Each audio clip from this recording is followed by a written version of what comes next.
Alrighty, hi everybody. I apologize for being late. Now 2:07. We are still going to stick with you for the entire hour. We are experiencing some technical difficulties just before we came in the air. So essentially, just to give you guys the breakdown, kind of what happened is the device that has all of our graphics, like our intro, our outro, our commercial breaks. It's not working right now. So it's an SSD, so it's like a storage device, and it's not.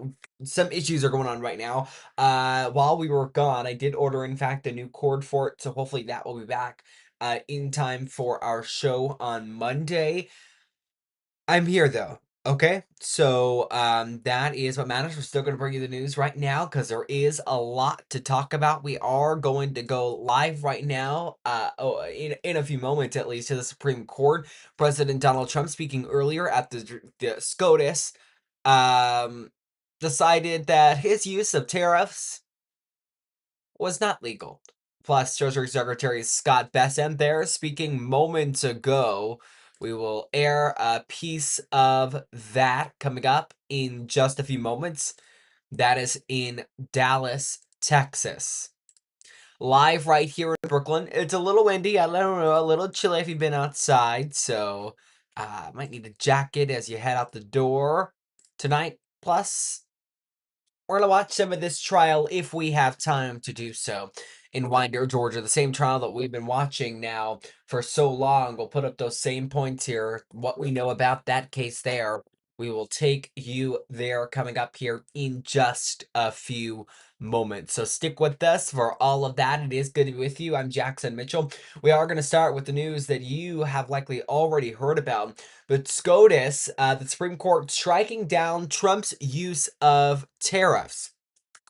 I actually want to take you and ride you through this story, take you through this story that I've actually have published right now over on brooklandnews.com. So if you've been following me on social media, I've been bringing you up to date on everything going on over there, all the news today. So I always say, follow me on my social media pages for news as it happens, because that is the place that I post all the news. The second that it happens, I'm putting together the graphics to get you guys on social media up to date and know what is happening. Okay, so right now I want to take you to brooklandnews.com and the Supreme Court limiting Trump's power on tariffs. This is the story right now over at brooklandnews.com. There's a zoomed in view there. So this is my writing, of course. I say, in a decision written by Chief Justice John Roberts, the court said Congress did not give presidents unilateral authority to tax imports through the law, which allows the president to regulate foreign economic transactions during national emergencies. Quote, the president asserts rather the extraordinary power to unilaterally impose tariffs of unlimited amount, duration, and scope. Roberts wrote, he said power requires clear approval from Congress and does not exist in the statute, excuse me. So this case, it combined two lawsuits challenging tariffs imposed by President Donald Trump on imports from Canada, Mexico, China, and other trading partners. The tariffs reached rates up to 145% on some Chinese goods and were justified by the administration as a response to drug trafficking and trade deficits. So Roberts, he was joined in this ruling by Justices Neil Gorsuch, Amy Coney Barrett, Sonia Sotomayor, Elena Kagan, Justice Ketanji Brown Jackson. Now, the majority said the Constitution gives Congress authority over tariffs and taxes. Meanwhile, Kagan wrote a concurring opinion, which is essentially uh saying in disagreement here. I should say this is. Excuse me, this is not dissenting. This is a concurring opinion. Is they also wanted to write an opinion, and Kagan was joined by Sotomayor. So they agree on maybe what Roberts is saying here, maybe what Chief Justice John Roberts is saying, and then, Gorsuch, Barrett, whatever the names I just said there for you, but maybe they have a little bit of a disagreement in how they exactly interpreted the law. So they took it and they wrote a concurring opinion. So that is what that means there. So in that concurring opinion, they say the law's language allows the president to, quote, regulate imports, does not include power to impose taxes. This is Ketanji Brown Jackson also citing congressional records showing lawmakers intended the law to cover foreign property transactions, not tariffs. Then you got Justice Brett Kavanaugh and Clarence Thomas, Samuel Alito as well, all justices there, dissenting, saying tariffs are a traditional way to regulate imports and warned the ruling could affect trade agreements and require refunds of tariff revenue. Now, that's a good question as well about refunds here. So the president today, when he spoke, he held a news conference following all of this. He said, I'm not going to give refunds. The Supreme Court didn't touch on that. Therefore, I'm not going to give refunds back on tariffs that were brought into the U.S. in the period that before the Supreme Court issued this ruling. President Trump was clearly frustrated today at the White House when he held this news conference. I do want to play it for you, the news conference.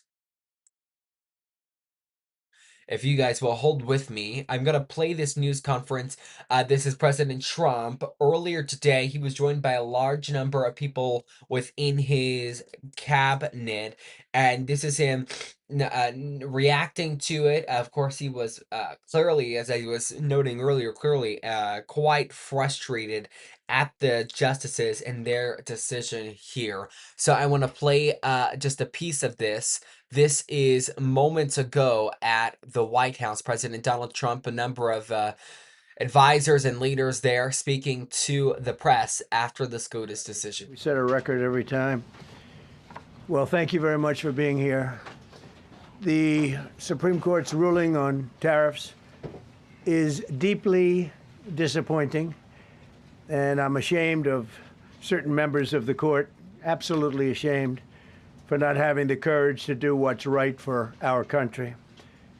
I'd like to thank and congratulate Justices Thomas, Alito, and Kavanaugh for their strength and wisdom and love of our country, which is right now very proud of those justices.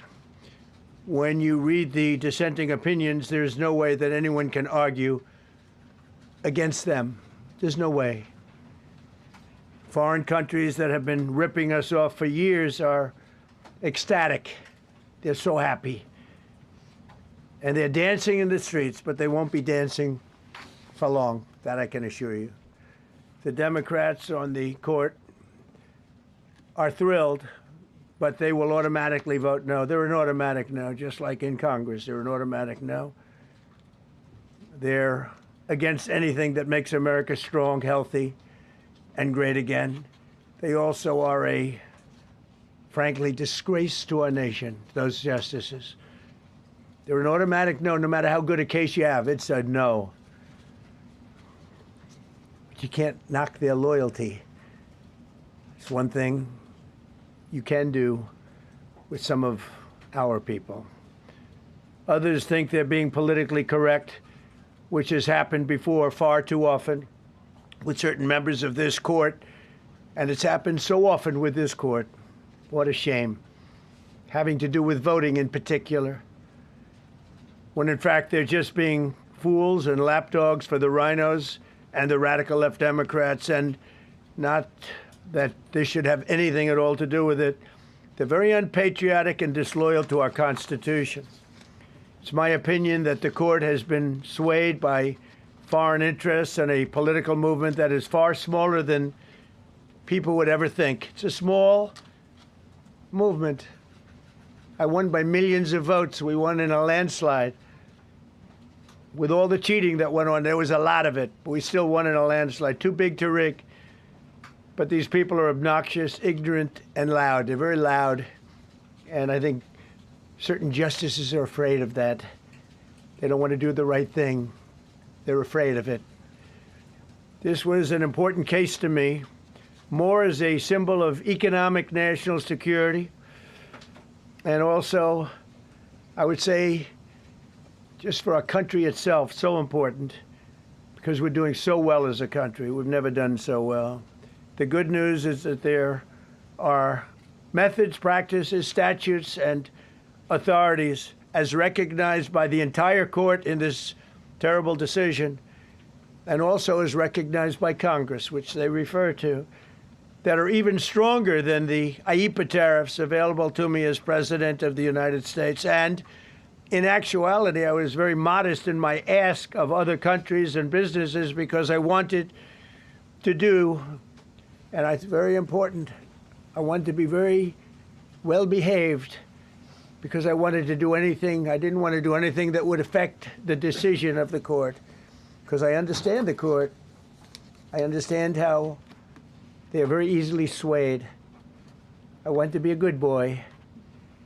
I have very effectively utilized tariffs over the past year to make America great again.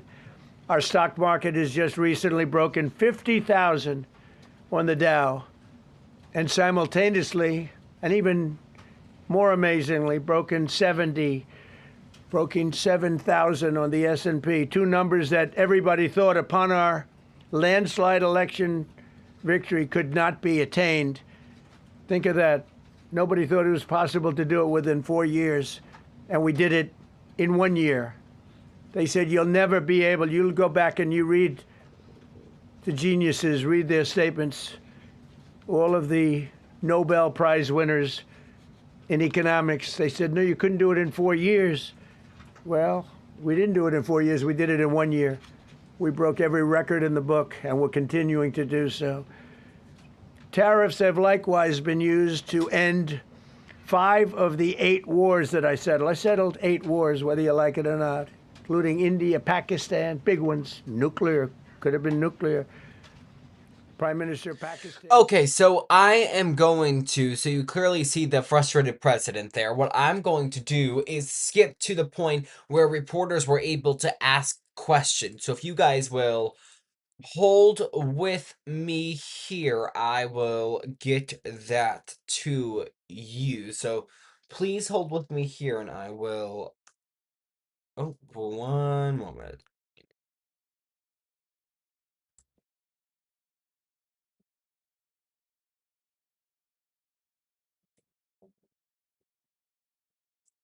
Here we go. Here we go. Okay, this is again moments ago in DC, President Trump responding to the Supreme Court saying that the president actually did not have the power to impose tariffs under IEEPA, which is IEEPA stands for, I always have to look at this just to make sure I'm correct here, the International Emergency Economic Powers Act, created by Congress. Now the Supreme Court kind of limiting the executive branch's jurisdiction over that. Let's now play the question and answer portion of this press conference by President Trump. Constitutional justices. Do you think that you'll get to appoint 2 more justices later this term with similar ideologies? And what type of vetting process will they go through to ensure they uphold? I don't know, but they're great justices. That's all I can say. And I hope they're going to be around a long time. I hope they're going to stay healthy. They're great people. They're great. And Justice Alito, too, to add to the group. These are great men. Right. They're with a great love of our country and a great understanding of the law. Mr. President, are you going to ask Congress to take additional action on tariffs now? No, I don't need to. It's already been approved. I mean, I would ask Congress and probably get it. When people look at the real numbers, and you look at hundreds of billions of dollars that have come into our country. Yesterday, I was at a steel plant, as you know, and I went to great place, great plant, great, wonderful people. And they were telling me, I said to them, you were there, a lot of the press in this room. Of course, I don't think this plane's big enough to take the press in this room, but a lot of the press right here. We were in Georgia. And I said to the owner, I made a speech at a factory. They make steel products. And I said, how are you? Nice to meet you. How's business? President, I'd love to kiss you. This is a very powerful man. I don't want to be kissed by that man, but a very powerful, strong man. He's been in the steel business for many years. His father started it. And he said, "Sir, I want to kiss you." I said, "Why?" He said, "Because we were down to working 1 hour a week, and then you came in and imposed tariffs, and all of that foreign junk that they were dropping into our country stopped. And we're now going to double shifts, 7 days a week, and we may be very soon going to 24 hours around the clock, almost 7 days a week." He said, "Sir, I want to kiss you so badly." And I said, "No, thank you." But you know what? He just to finalize it, he said, "Oh, this is a great place in Georgia." He said, "All up and down the highway, same exact answer, sir. We're all going out of business. We're going to go bankrupt. We're all going out of business. And now every one of us are thriving, and we're hiring people like we haven't." He said, "Like I've never," and he's been in business for, I think, 45 years, "like we've never hired before." That's because of tariffs. And we're going to keep it going the same way. And you're going to start to see the results in a year from now when all those factories start that are under construction right now. You see all the construction numbers are so good. Those construction workers are building factories that are going to be open, including not only AI, which is big, but car plants coming in from Canada, who ripped us off for 30% of our market. Mexico ripped us off for a big portion. Over the years, they've taken our market. They've taken our cars. They manufacture them in Japan, Germany, and all over the place because nobody's standing in this position. The position I have as President of the United States had the insight, the courage, well, I don't know what it is, to charge tariffs. You can make your product outside. You can put our people out of business. You can put everybody on the unemployment rolls. But if you're going to make a car in some other country, you're going to pay a 15, 20, 30% tariff. And those things would have never happened. We wouldn't have lost our business. Same thing with, as an example, Taiwan. Taiwan came in. They stole our chip business. They make chips. For 30 years longer, they made chip. And they put our companies. Intel would be now the largest company. I saved Intel. I literally saved it at the beginning of this administration. And now all those companies in Taiwan are building factories in Arizona, Texas, and various other places because they don't want to pay tariffs. They're all pouring into the United States. But just like that great patriot said yesterday, "Sir, what you've done, nobody thought was possible." And Steve Moore, a highly respected economist, came into my office yesterday. He said, "You've done something nobody's ever done." 22 Nobel Prize winners in economics said we would right now be in a recession. And you said, "No, we're going to have a booming country. We're going to have a booming country." You were right. All 22 were wrong, and you were right.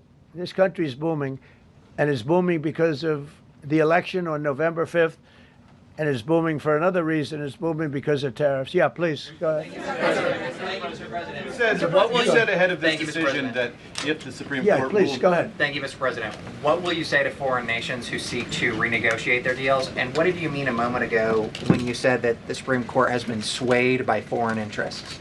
Well, I think that foreign interests are represented by people that I believe have undue influence. They have a lot of influence over the Supreme Court, whether it's through fear or respect or friendships, I don't know. But I know some of the people that were involved on the other side, and I don't like them. I think they're real slime balls. And got to do what's right for the country. You got to do what's right for the Constitution. That's why I respect so much Justice Thomas and Alito, Kavanaugh, because they not only dissented, their dissent is so strong. When you read their dissent, you know, a lot of times you'll read a dissent and it's like, well, you don't know, it could go either way. There's no other way. The good news is, it's like Justice Kavanaugh said, very strongly said, you have other ways you can go. You don't have to go that way. You can go other way. There are numerous other ways you can go. And frankly, this should have been done by presidents many years ago. They allowed our country to be eaten alive. We lost 50% of our car business. We used to make cars. We made all the cars. And then Mexico came, Canada came, and Japan and Germany. But they're all coming back now. They're all coming back at record levels. No, please. I'm not talking to you. I don't talk to CNN. It's fake news. Go ahead. Mr. President, yesterday you made the case that the economy is the hottest it's been in a long time. Right. January jobs report beat expectations, CPI report beat expectation, real wages are up. What would you tell Americans who are worried that this decision will kind of throw the economy that you have projected going in the right direction at a very rapid pace off track? Well, thank you for the question. And I will say this, we really are at a very important point. I've been waiting for this decision so long. They could have made this decision a long time ago. Not complex. They're wrong on it. It's a ridiculous decision. But they should have released this a long time ago. We waited months. And that gave uncertainty. Now we have certainty. And I think you're going to see the country get much stronger because of it. Look, we were ripped off by almost every country in the world. If you look at the surpluses, almost every country in the world that did business with us, our people were stupid. And I blame presidents for it because they're ultimately the leader. We were being ripped off by almost every single country in the world, had some massive surpluses. China had hundreds of billions of dollars in surpluses with the United States. They rebuilt China. They rebuilt the army.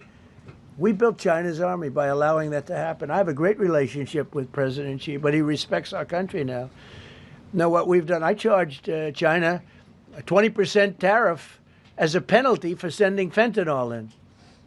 And that was 20 times more than they could make by selling fentanyl. And I said, at some point you're going to say, and they have reduced it. Fentanyl is down by more than 30% coming into our country. Part of that is our strong border. We have a strong border now. But thank you. Thank you for your question. Mr. President, sir, you warned once in a social media post that if the Supreme Court did this, shot down your tariffs, the U.S. would be, quote, financially defenseless. Are we financially defenseless right now? No, because we're doing something in a different way. We're doing something in a very powerful way. And we're using things that some people thought we should have used in the first place. But it's more complicated. It's a little more complicated. The process takes a little more time. But the end result is going to get us more money. And I think it's going to be great. Yeah, please. Peter, go ahead. Thank you, President Trump. So, since Liberation Day, there's about $175 billion in tariff revenue that is now in limbo. Do you have to refund $175 billion? Think of it, Peter. Very fair question. They take months and months to write an opinion, and they don't even discuss that point. We've taken in hundreds of billions of dollars, not millions, hundreds of billions of dollars. And so I said, well, what happens to all the money that we took in? It wasn't discussed. Wouldn't you think they would have put one sentence in there saying that keep the money or don't keep the money, right? I guess it has to get litigated for the next 2 years. So they write this terrible, defective decision, totally defective.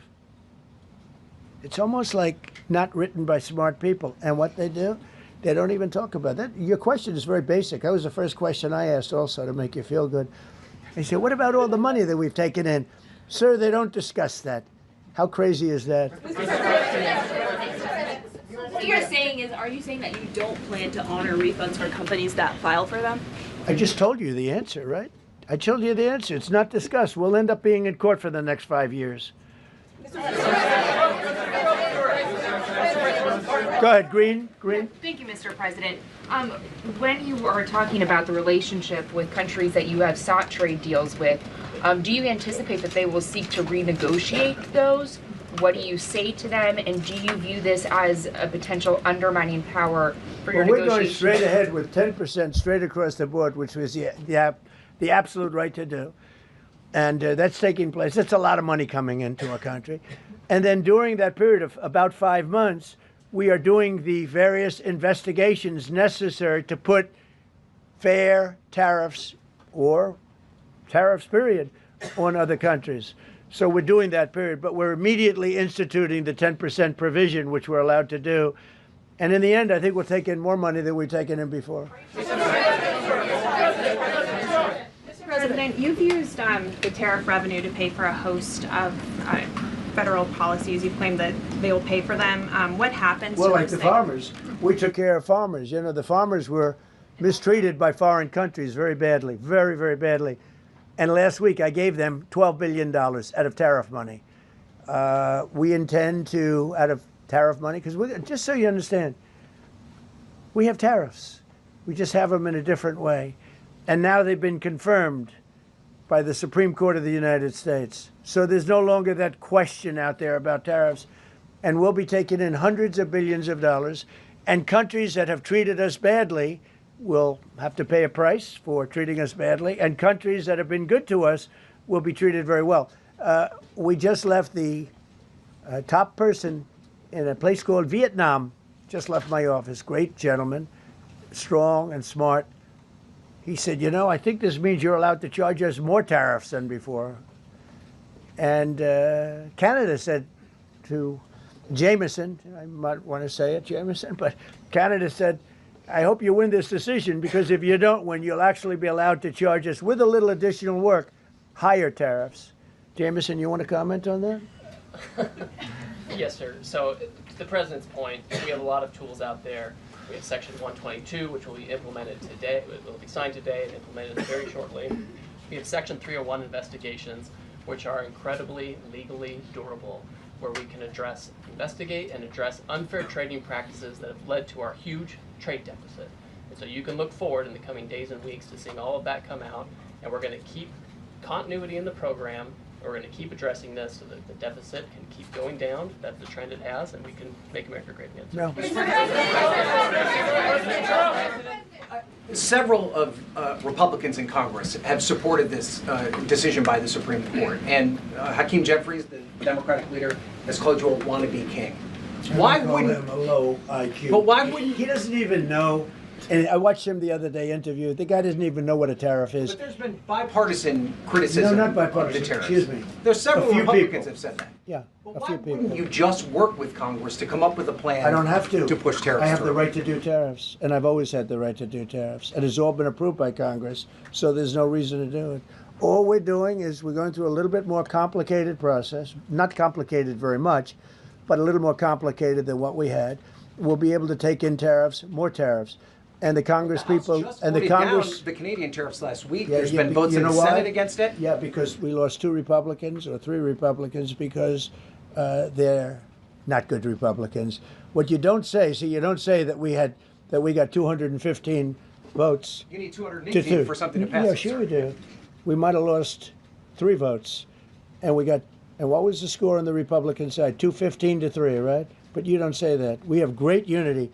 There's great unity in the Republican Party, and I hope everyone's going to vote Republican, because otherwise you won't have a country left, because these people have been destroying. They are destroying our country. Alrighty, President Donald Trump not only addressing the issue of tariffs, but a number of others there as he continues to speak. This comes after a news conference. This is a news conference from earlier today, as he took questions after the Supreme Court and issued an opinion on an argument that would limit the executive branch's use of tariffs under IEPA. You're going to hear it referred to as that. It actually stands for the International Emergency Economic Powers Act, passed by Congress a long time ago. So there is that news conference there. We do have more news that we do want to get to right this moment. If you guys will stand by with us here. We have been having some technical difficulties throughout the afternoon here, so we wanted to I believe we've got some of them fixed now, but we do want to turn now to the search for Nancy Guthrie. Today marks day 20. Been quite some time since she went missing, as it approaches almost a month here. She went missing at the beginning of February, and it's just continued to go from there. You'll see that tip line there on the bottom of your screen. We're going to talk a little bit of a different aspect of all of this. We're going to take you right now to first here. We have some video. I want to show you first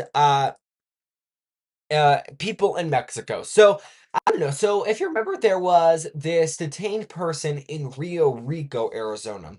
That is about an hour away from Tucson, where her home is, where she originally went missing from and was abducted from. So now law enforcement, they detained this person. He's since been released. This was now a week or 2 ago. They say he had no ties. That's what we're learning. But now, the question is, are people in Mexico also getting this information? Because there's been this also kind of, there has been suggestions that maybe, could the cartel have taken her? The police, of course, now indicating and legal analysts indicating, well, that's not likely because this is not what the cartel wants to do. This is not the business that they are in. But the question is she now in Mexico? It's been 20 days. She could be anywhere in this country or not in this country. And Mexico is only over just a little bit over an hour away from Tucson. So now that's the question. Then you have the people in Mexico know about the news. Here is Elizabeth Vargas reports. This is Brian Inton reporting on News Nation. We're going to play a few other clips from Brian Inton as well. He's an excellent correspondent over at News Nation who's been covering this so closely. I want to show you this video here. Caso de la señora Nancy Guthrie que la secuestraron o está perdida en Tucson. No. This is the picture here. He said that he's not aware of the case of Nancy's. No. Has she ever heard of it? No. Never heard of it? No. Nunca han visto caso. Nunca he escuchado nada. No, nada. Las cámaras están grabando todo. Están grabando todo. He's saying that the cameras are recording everything 24/7. Okay. Whenever you come in or whenever you go out. It doesn't matter that they don't ask for information about you, but there's video. They'll see it. Yeah. Okay. So we've seen a ton of pharmacies since we came in. There's a big one here. Yeah. So you can get pretty much anything? I mean, they still have controlled medicine or drugs, but like antibiotics or some other stuff that you can get without prescription in the state, you can get it here. Hay algunos que los puedes conseguir sin receta aquí en México que no se necesita por ley. You can find some medicines here without prescription that you require prescription there. Talking specifically about the heart medicine, it all depends what substance is. It may be controlled here, it may not. So maybe you get good chances of getting whatever medicine you need here. With no prescription? With no prescription. Has he heard of the case? No, he has not heard of it. He hadn't recognized the photo? So that is Brian Inton and a News Nation cameraman there that spoke full Spanish and understood was the one conversating there. So if you're really into this case, I recommend you go watch Brian Inton Investigates on YouTube. It's that reporter that we just saw there. Not the one that was talking in Spanish, but the one that was standing beside him. He's done excellent reporting. He's been here since the beginning, in Tucson there since the beginning. He's been doing excellent, deep reporting, because we're going to play another clip from him here, because there's been questions about a strained relationship between the Pima County Sheriff's Office and the FBI. So Sergeant Aaron Cross, who's the union president at the Pima County Sheriff's Department, he's able to speak on matters of public concern. Therefore, he's able to speak on this exact situation. In about a 20-minute interview that Brian Inton did with him, I'm going to play, I'm going to start from the beginning, and we're kind of just going to chunk through it here. We were talking about a technical difficulty that we're experiencing. They're affecting our cutoff clips that we already have. So we're going to play a piece of it here, about a 5-minute piece. And then I'm going to kind of break in, give a little bit of analysis, a little bit of context here. But he's able to speak on this strained relationship. And you'll hear exactly what he blames it on. Take a look. What I asked you about was just this new FBI statement that I showed you. First of all, apparently there's a lot of gloves that have been found. Yeah. What do you make of that? I mean, I guess these gloves are used for all sorts of purposes, it seems. It is pretty common. It could be from investigators. It could also... Okay, I hate to interrupt right as he's beginning to answer that question, but you see there, it started with a thing about gloves. So the thing about gloves is... if you remember that glove that was obtained by law enforcement a few weeks ago now, and then they sent it to get some DNA analysis. That DNA analysis then came back, and it did not come back to any DNA of anybody that they had collected DNA of, nor of the stranger's DNA that they had collected at the home of Nancy Guthrie. So that's where you're going to see them start, not on the FBI and the Sheriff's Department strained relationship. Let's keep playing it here. What I asked you about was just this new FBI statement that I showed you. First of all, apparently there's a lot of gloves that have been found. Yeah. What do you make of that? I mean, I guess these gloves are used for all sorts of purposes, it seems. It is pretty common. It could be from investigators. It could also be, I mean, we have a large amount of homeless that live and camp in the area.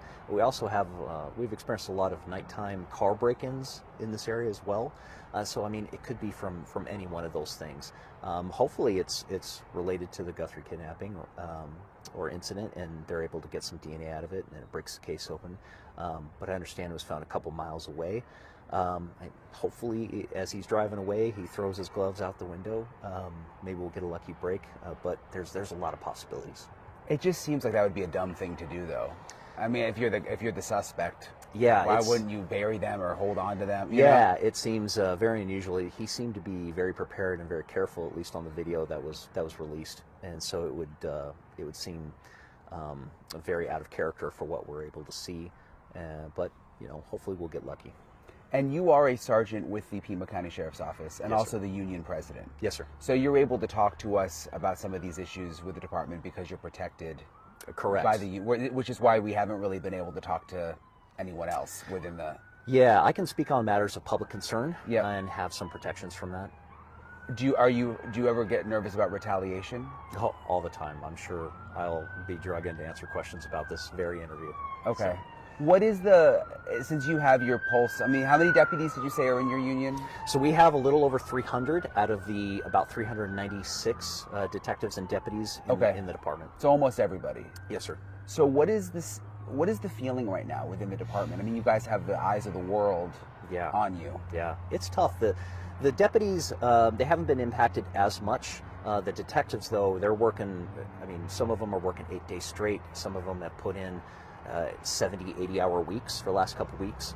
So they're doing everything possible to try and solve this crime. They're working very hard, sacrificing a lot of time with their families, and they're doing everything they can. But it's definitely taken a toll a little bit. You can tell when you speak with them. There's a little bit of burnout. I get that sense. They haven't vocalized that to me, but you can tell it's been a lot. And working 80 hours a week, 70 hours a week, that's a tall order. And a lot of pressure. I mean, everybody wants to find Nancy, Certainly, yeah. The whole, it feels like the whole world, or at least the nation, that their eyes are on us.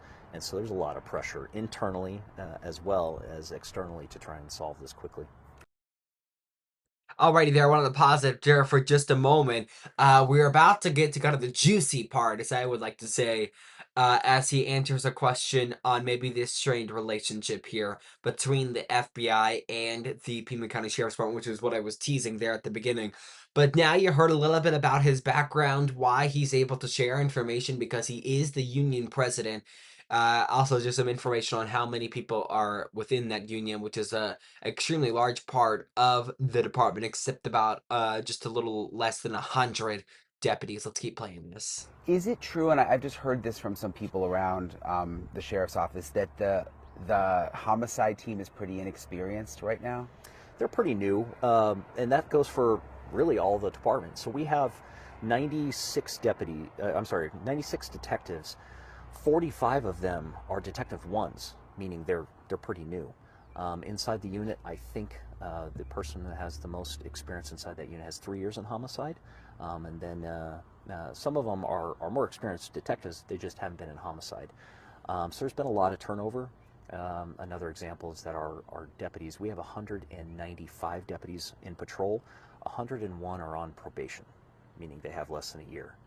We've experienced several waves of exodus of deputies going to other agencies or retiring early to go work somewhere else.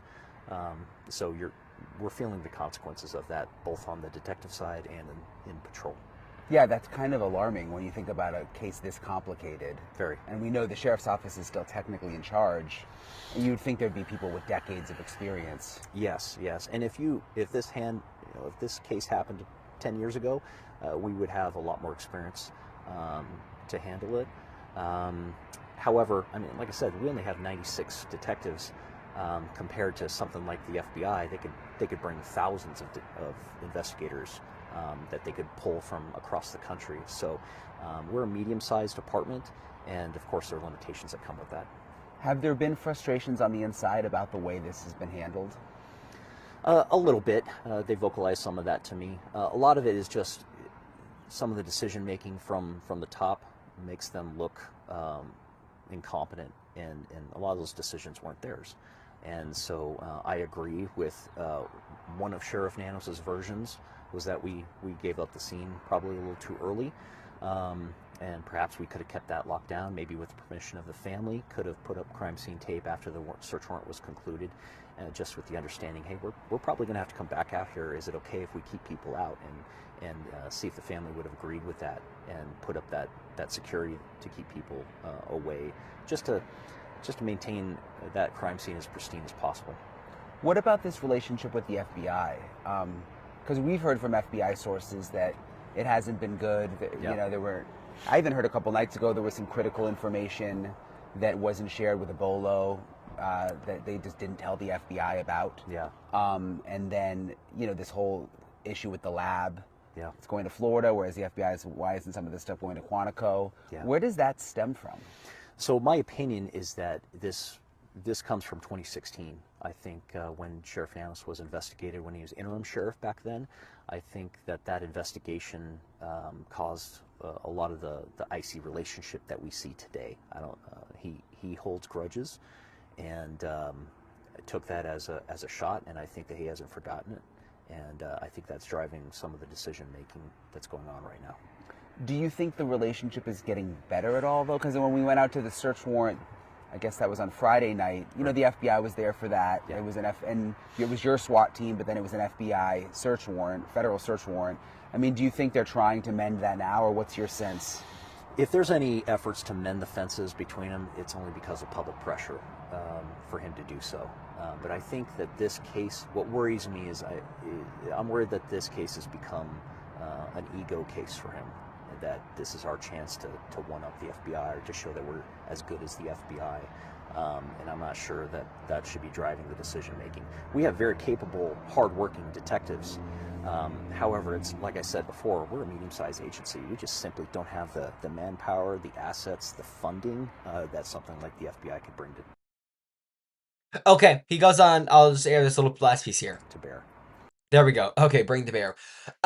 So extremely interesting. He says, yeah, they're a little frustrated because the sheriff is making the people within the department, the deputies, look incompetent. You heard it there. I mean, it was all laid out by Sergeant Aaron Cross. So good that we can add a little bit of that perspective from him on all of this. Okay, we are going to now turn to the Epstein file. So yesterday, as you likely heard, because we brought it to you right here on Brookland News Live, if you're a loyal viewer, we talked about the arrest of Prince Andrew. So we want to keep kind of diving into that, and we want to play a clip now from Don Lemon.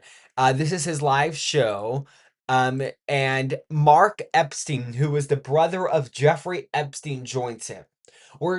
He's delving into a lot of theories, a lot of conspiracy theories, I think you can call them, about the death of his brother, Jeffrey Epstein. So, you guys know, authorities say he committed suicide.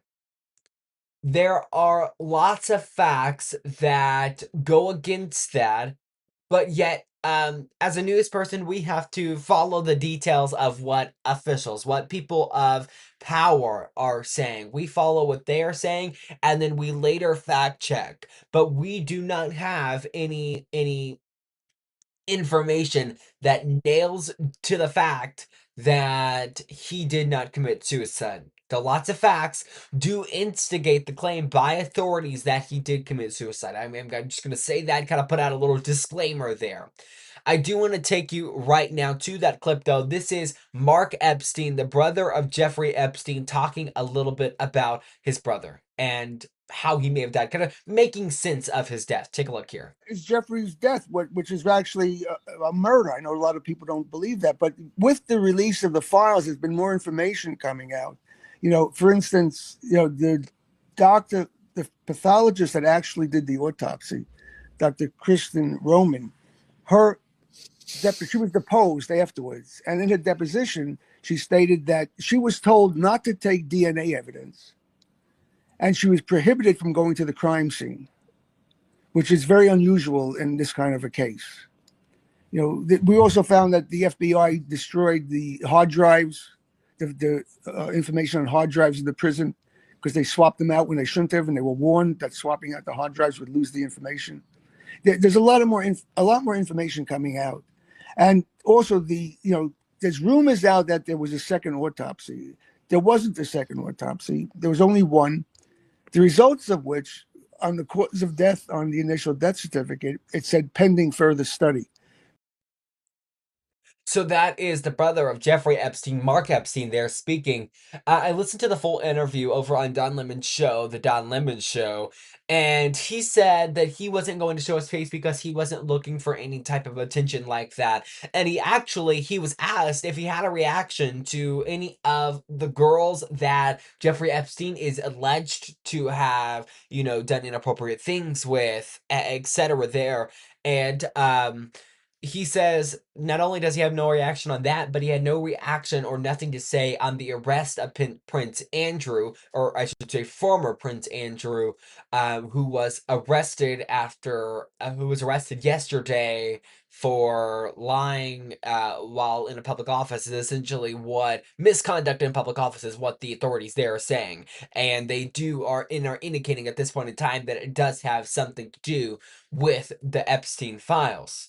So there's that news about Mark Epstein. So we're following every aspect of this. I will tell you, President Donald Trump is kind of taken a new position when he talks about the Epstein files. If you remember, just a few months ago, he was saying, well, I don't actually want to talk about it because it has nothing to do with me. I'm not involved. Now, yesterday, I was thinking about the clip that we played for you all while he was in Rome, Georgia, as he was landing there.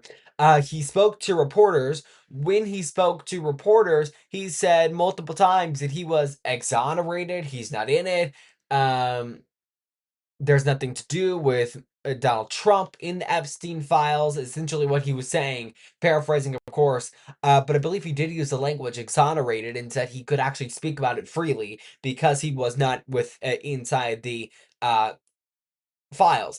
Now, a lot of people have said the DOJ did not release everything, or they redacted critical information that could have led to something with Donald Trump. I was listening also to, I can't think of his last name off the top of my head, but he holds TikTok live events where people call into his live and if they're Trump supporters, he essentially kind of goes against him and has a conversation that usually leads to a heated conversation. Harry, I can't think of his last name. I know his first name's Harry though. You might know who I'm talking about. He's pretty big in the Democratic Party. So, he was saying that they are hiding some of the files still that have information leading to maybe something about Donald Trump. Because, I mean, let's be real here. I mean, when people saw the release of the Epstein files, they were hoping that there would be something damning about President Trump. And that has not come to fruition. And people are still looking for that. Therefore, yes, there are going to be allegations that come out and say the DOJ did not release all the files. Though the DOJ says they're not releasing anymore, they did release everything. We don't have any information that says that there is more to go. So we're following what the DOJ is saying here, and we're following what the other side is also saying that there is more. And if there is more, that we have some type of source indicate to us that there is more that we need to cover for you guys, we will bring that news to you, and we will, of course, press and the DOJ on why maybe all of those have not been released. We will continue to follow that story. So, truly a lot to talk about. Okay. So we've got some more news. I just was thinking here, we're gonna preview it here because we're gonna have some news coming over the weekend on the future of Brookland Public Schools. A new superintendent, he's now in place. I sat down with him for an exclusive interview with Bearcat Media Productions. Uh I am still reading reports, and Brooklyn News will confirm some of those reports, and we will bring that news to you over the weekend. So stick with Brooklyn News, stick with my social media pages that are scrolling there at the bottom of your screen for news as it happens. But this weekend, we're going to have an exclusive article airing there about some of the news happening about the future of Brooklyn Public Schools. That is coming this weekend at some point. I have to get it up. I have to get it out to you guys, and I will bring that to you. That will conclude this edition of Brooklyn News Live. Unfortunately, we have the music. I'm playing it for you, but we don't have anything else. So thanks to all of you for tuning in throughout the last just about 50 minutes or so here. Again, follow my social media pages. Also, go to brooklynnews.com. I have a lot of stories up there. Today's story, we're updating you on a missing 90, I believe he was I can check it just to fact check myself here, make sure, 97-year-old man. He's now been found. We're giving you an update on the construction at the Raising Canes that they're building at Fair Park and Highland. We're also talking about the Supreme Court ruling today that we've talked about a lot throughout here. So, still want your scoop of news, your local scoop of news, BrooklynNews.com is the place to go there. While we're bringing you a lot of the national, the politics, a lot of what I like to talk about personally, to you right here on Brooklyn News Live. That does it for our coverage. Thanks again for you watching. Have a great rest of your day, guys.